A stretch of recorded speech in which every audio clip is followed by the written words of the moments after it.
అందరికీ నమస్కారం. శ్రీ గురుభ్యో నమః.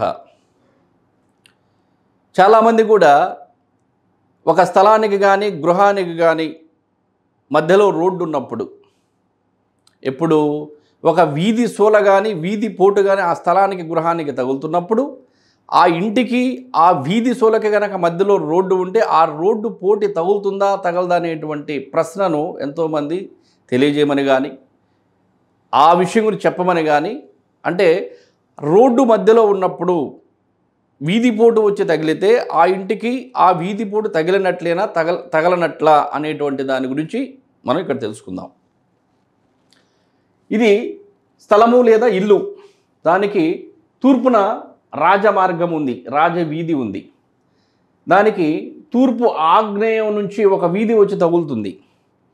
తూర్పు ఆగ్నేయం నుంచి వచ్చినప్పుడు మధ్యలో రోడ్డు ఉంది కదా, మాకు ఈ ఇంటికి ఎందుకు మాకు బజారు పొడి తగులుతుంది, రోడ్డు బజారు పొడిని ఆపుతుంది కదా అనేటువంటి ప్రశ్న చాలామంది ఆలోచిస్తున్నారు. కానీ ఈ రోడ్డుకి ఈ వీధికి సంబంధమే లేదు.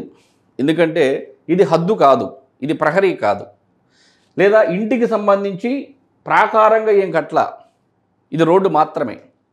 సపోజ్ మీరు ఇక్కడ ఉండి ఒక రాయి విసిరేసినా, లేదా ఒక తుపాకీ పేల్చినా, లేదా ఒక వాహనం వచ్చినా ఈ రోడ్డు ఆపదు, సరాసరి ఇంటికి తగులుతుంది.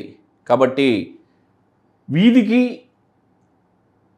వీధి చూపు తగులుతున్నప్పుడు, ఇంటికి వీధి చూపుకి మధ్యలో రోడ్డు ఉన్నప్పుడు ఈ రోడ్డు వీధి చూపుని ఎటువంటి పరిస్థితుల్లో కూడా ఆపదు కూడా. దానిని వాస్తు ప్రకారం చెడు వీధి పూటైతే మార్చుకోవాలి, మంచి వీధి పూటైతే మార్చుకోవాల్సినటువంటి అవసరం లేదు. ఇంకొక విషయం ఏంటంటే, మంచి వీధి పోటుకు కూడా వినాయకుని విగ్రహాలు పెడుతున్నారు. ఎందుకు పెడుతున్నారు? మంచి వీధి పోటుకి వినాయకుని విగ్రహాలు పెట్టాల్సినటువంటి అవసరం లేదు. ఇంకొకటి, చెడు వీధి పోటుకు కూడా వినాయకుని విగ్రహాలు పెడుతున్నారు. ఎందుకు పెడుతున్నారు? వినాయక విఘ్నేశ్వరుడు మన బజారు పోటుకి కాపలాదారి కాదు. వినాయకుని విగ్రహాలు పెట్టడం వలన బజారు పోటు ఆగదు. వాస్తు శాస్త్రం ప్రకారం దానిని మనం మార్చుకున్నప్పుడు మాత్రమే ఆ బజారు పోటు అనేది పోతుంది.